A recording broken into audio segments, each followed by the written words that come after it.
দাঁড়িয়ে কিছু কথা বলার আসলে তৌফিক করেছেন, তাই একবার ফাঁকি বলে আলহামদুলিল্লাহ।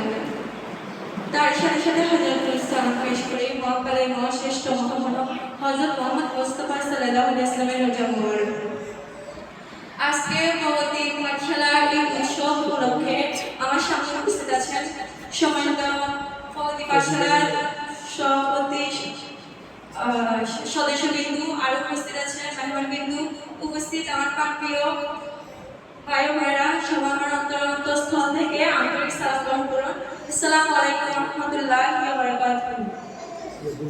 আজ আমি যার কথা বলতে এখানে দাঁড়িয়েছি তার নাম উচ্চারণ করতে গেলে বুকের ভিতর কেমন যেন আগুন জ্বলে ওঠে। হ্যাঁ, আমি কথা বলছি শহীদ ওসমান হাদির কথা।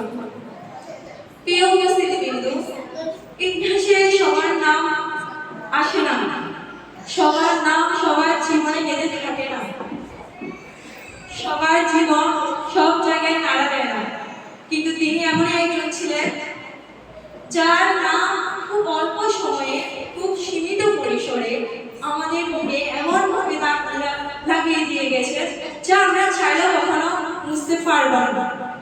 সবাই তো প্রিয় উপস্থিতি, হ্যাঁ, তিনি হলেন শহীদ ওসমান হাদি। তিনি ছিলেন একটি চেতনা, তিনি হলেন একটি প্রতিবাদী আত্মা, তিনি ছিলেন একটি বার্তা, যে বার্তা তিনি দিয়েছিলেন সত্যের পক্ষে কিভাবে অটল থাকা যায়। প্রিয় উপস্থিতিবৃন্দু, আমরা যদি লক্ষ্য করি আমরা আজ এই সময়ে যে পরিস্থিতিতে আছি, আমরা যদি লক্ষ্য করি তাহলে দেখবেন অনেক মানুষ সত্য জানে কিন্তু বলতে পারে না, অনেক মানুষ অন্যায় দেখে কিন্তু প্রতিবাদ করতে পারে না। প্রিয় উপস্থিতিবৃন্দু, অনেকে দেখবেন সত্যের পক্ষে থাকে কিন্তু সত্যের প্রতিবাদ করতে পারে না, ভয় তাদের মুখ বন্ধ করে দেয়। প্রিয় উপস্থিতিবৃন্দু, আমার তার একটি উক্তি খুবই মনে পড়ে যায়, যে উক্তি হাজারো মানুষের হৃদয় কাঁপিয়ে দিয়েছিলেন, যে উক্তি হাজারো মানুষের হৃদয় নাড়া দিয়েছিলেন। তিনি বলেছিলেন, মৃত্যুর ফয়সালা জমিনে নয় আসমানে হয়। হ্যাঁ, তিনি আমাদের শুধু একটি উক্তি নয়, এটি হলো একটি বিশ্বাস, এটি হলো একটি ঈমান, এটি হলো একটি সাহসী আত্মজীবনীয় ঘোষণা। প্রিয় উপস্থিতিবৃন্দু, কি অসাধারণ কথা ছিল, কি অসাধারণ শক্তি ছিল এই কথার মধ্যে। কেননা যে ব্যক্তি বিশ্বাস করেন জীবন মৃত্যু সবকিছু আল্লাহর হাতে, মানুষের হাতে নয়, জীবন মৃত্যু সবকিছু চাইলে মানুষ নিতে পারে না, সবকিছু আল্লাহর হাতে। যে ব্যক্তি এটা বিশ্বাস করে তাকে কখনো মানুষের কাছে মাথা নত করতে হয় না, যে ব্যক্তি এটা বিশ্বাস করে তাকে কখনো মানুষ কিনে ফেলতে পারে না, যে ব্যক্তি এটা বিশ্বাস করে তাকে কখনো ইনসাফের পথ থেকে বঞ্চিত করা যায় না। হ্যাঁ, তিনি ছিলেন তেমনই একজন। প্রিয় উপস্থিতিবৃন্দু, আমরা যদি আমাদেরকে প্রশ্ন করি আমরা কোন অবস্থানে দাঁড়িয়ে আছি, আমরা কিসের জন্য বেঁচে আছি, আমরা কি সত্যের পক্ষে আছি নাকি সুবিধার পক্ষে আছি, আমরা কি ন্যায়ের পথে আছি নাকি নীরবতার পক্ষে আছি।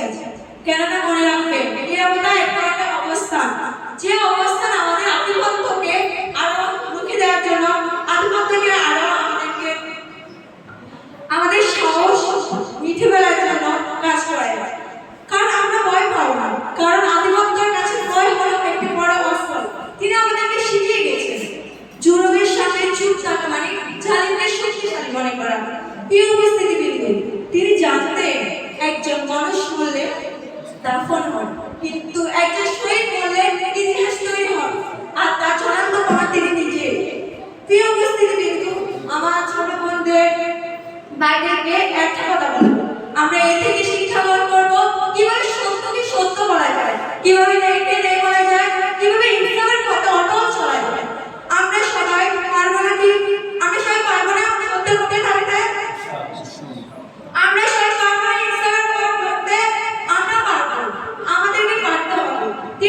তিনি পড়ে গেছেন কিন্তু তার রক্ত কথা বলে, তার রক্ত আমাদেরকে কষ্ট করে। তোমরা কি আদৌ সত্যের পক্ষে আছো? তোমরা কি আজ ইনসাফ করতেছো? তাহলে প্রিয় উপস্থিতিবৃন্দু, আমি আজ তার কথা বলতে গেলে শেষ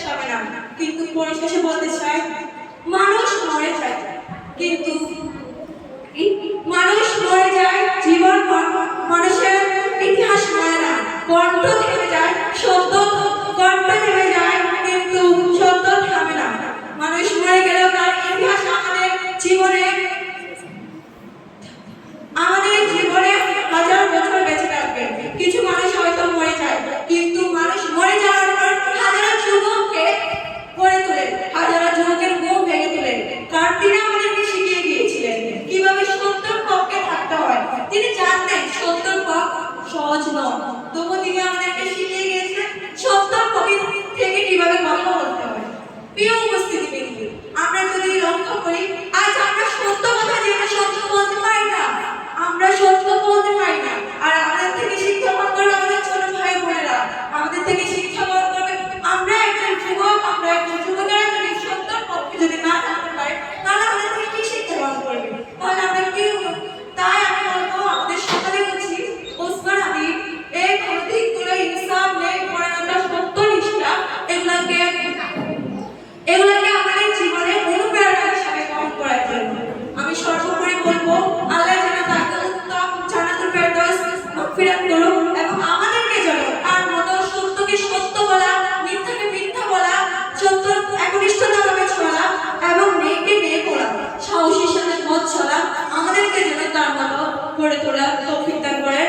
সবাইকে অত্যন্ত ধন্যবাদ। আমি বলে আমার বক্তব্য এখানে শেষ করছি। আমার তৌফিক ইল্লা বিল্লাহ। আসসালামু আলাইকুম ওয়া রাহমাতুল্লাহ।